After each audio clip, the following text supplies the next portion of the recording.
Okay friends, வாங்க இப்போ எப்படி கேசரி செய்யறதுன்னு சொல்லி பார்க்கலாம்.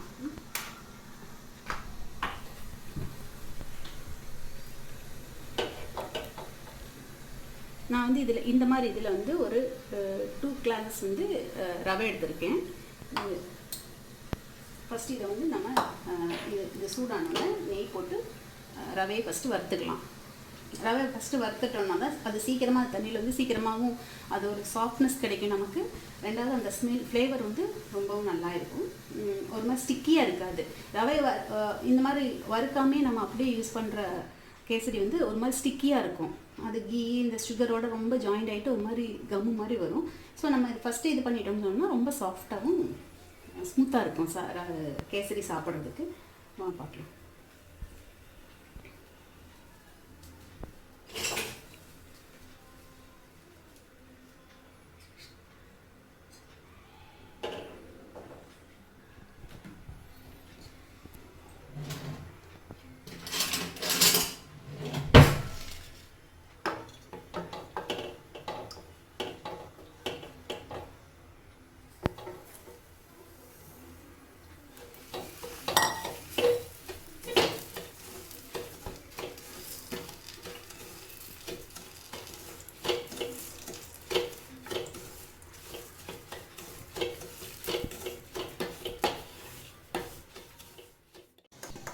இப்போ இது ஃப்ரை ஆகிடுது. இது ரொம்ப கலர்லாம் சேஞ்ச் ஆக கூட வேணாம். அந்த ஃப்ளேவர் வரும், வந்தோடனே அதை நம்ம எடுத்துடலாம். எடுத்துட்டு இது இப்போ ஃப்ரை ஆகிட்டு இதை எடுத்து இதில் வேறு ஒரு இதில் எடுத்து வச்சுட்டு தண்ணி சூடு பண்ணிக்கலாம். இதே ஒன்று இது வந்து இது 1 கிளாஸ் ரவைக்கு 2 கிளாஸஸ் வந்து தண்ணி எடுத்துக்கணும்.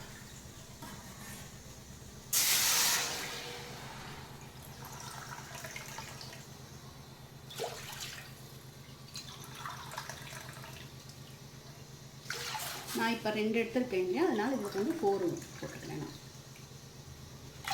4 கிளாஸஸ் தண்ணி எடுத்துட்டு இது நல்லா கொதிக்க விடணும். தண்ணி நல்லா கொதிக்கட்டும்.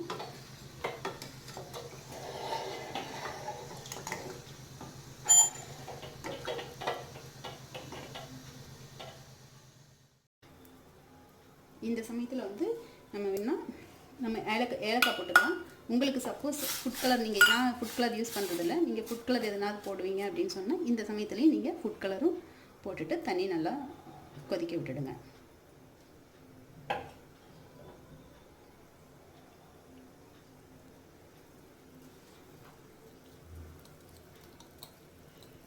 நான் ஃப்ளேவருக்காக கொஞ்சம் டிஃப்ரெண்ட்டான டேஸ்ட் வரணுன்றக்காக வேண்டி கொஞ்சம் பைனாப்பிள் எசன்ஸ் நான் யூஸ் பண்ணுறேன். சும்மா ஒரு ஃபியூ ட்ராப்ஸ் போதும். அது ஃப்ளேவர் ரொம்ப நல்லா, பைனாப்பிள் சாப்பிட்ற மாதிரி ரொம்ப ஃப்ளேவர் ரொம்ப நல்லாயிருக்கும், டேஸ்ட்டாக இருக்கும். அது ட்ரை பண்ணி பாருங்கள். இப்போ நான் ரவை போட்டு கலந்து போகிறேன்.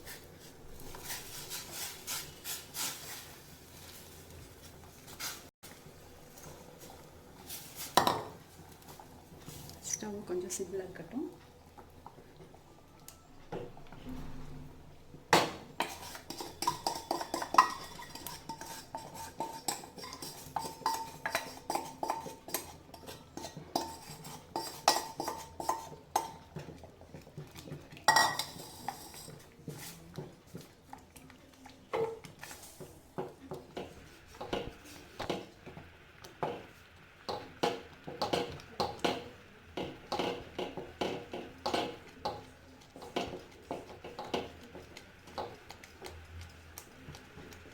நம்ம ரவையை ஃப்ரை பண்ணிடுறதுனால கட்டி ஆகுன்ற பயம் கூட இல்லை, கட்டி ஆகாது. இது சீக்கிரமாக இந்த மாதிரி நல்ல ஒரு கன்சிஸ்டன்சி நமக்கு எந்த மாதிரி வேணுமோ அந்த இதுக்கு வந்துடும்.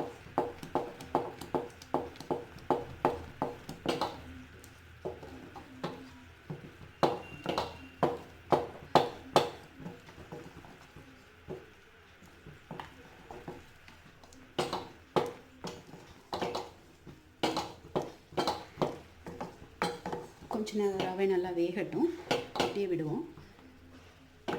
ஏன்னா இப்போவே சுகர் போட்டுட்டோம்னா ரவை வேகாதுங்க. அதனால் கொஞ்சம் நேரம் ரவை அப்படியே இருக்கட்டும், அதில் அப்படியே வெந்துடும். வெந்ததுக்கு அப்புறமேட்டுக்கு நம்ம சுகர் போட்டு இன்னும் கொஞ்சம் கீ இதெல்லாம் ஆட் பண்ணிக்கலாம்.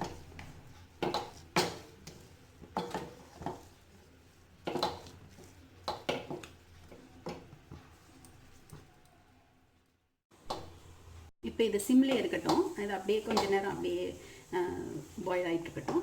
இங்கே அது சைட் பை சைடாக நம்ம இந்த கேஷ்யூ இதுவும் ஃப்ரை பண்ணி எடுத்துக்கலாம். ஃபுல் அண்ட் ஃபுல் கீலே பண்ணாட்டியும் கொஞ்சம் நீங்கள் கீ கூடவே வந்து ஆயில் லைட்டாக ஆட் பண்ணிட்டீங்கன்னா இன்னும் கொஞ்சம் சாஃப்டாக வரும் கேசரி. அது கூட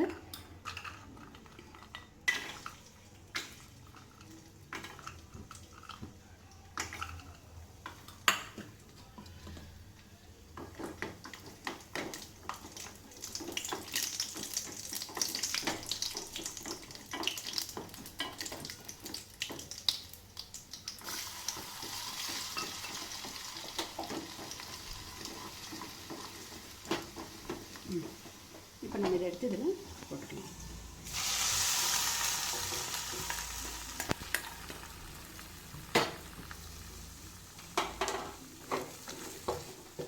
இதை மிக்ஸ் பண்ணிவிட்டு இப்போது இதுக்கு வாட்டர் ஃபுல்லாக ட்ரை ஆகிடுது இல்லையா? இந்த சமயத்தில் இது நல்லா பாயில் ஆகிட்டுது ரவை.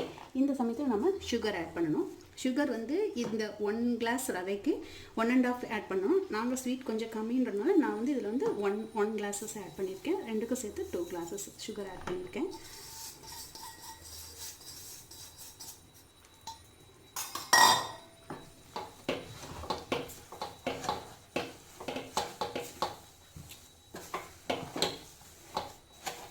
இதை நல்லா மிக்ஸ் பண்ணி கொடுங்க. கொஞ்சம் லிக்விடாக வரும். அப்புறமேட்டுக்கு ஒரு 2-3 மினிட்ஸ்லேயே வந்து அது கன்சிஸ்டன்சி நல்லா கேசரி இது கரெக்டாக வந்துடும்.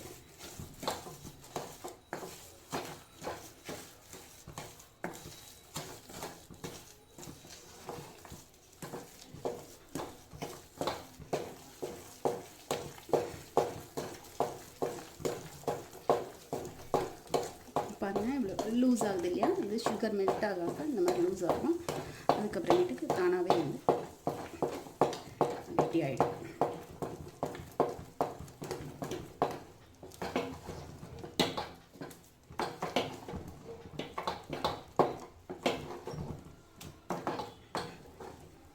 இது ரொம்ப டேஸ்ட்டாக இருக்கும்.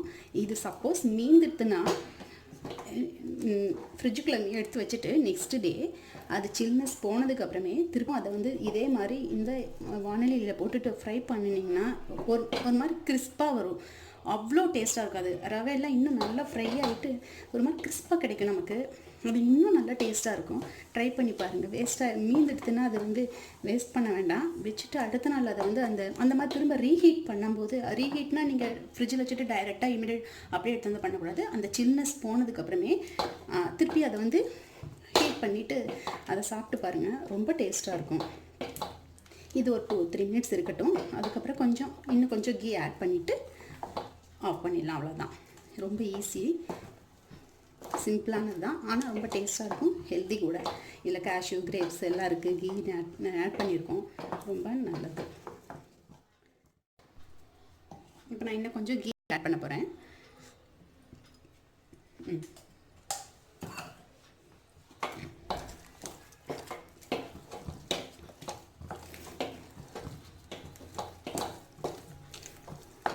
ஆக்சுவலாக இன்றைக்கி தேர்ஸ்டே.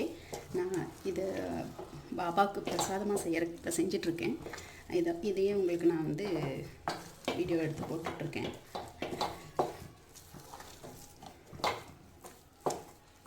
அவ்வளோதான். அப்படியே ஒட்டாமல் வரும். ரொம்ப நல்லாயிருக்கும். ஃபுட் கலர் ஆட் பண்ணிங்கன்னா எல்லோ இல்லை ஆரஞ்சு கலர் இது மாதிரி பண்ணும்போது கலர் வந்து இதாக இருக்கும். அவ்வளோதான். நான் வந்து ஃபுட் கலர் ஆட் பண்ணுறதில்ல. ஸோ அதனால எங்களோடது கேசரி வந்து இந்த மாதிரி ஒயிட் கலரில் இருக்கும். இது ட்ரை பண்ணி பாருங்கள். உங்களுக்கு ரொம்ப பிடிக்கும். அடுத்த வீடியோவில் பார்க்கலாம்.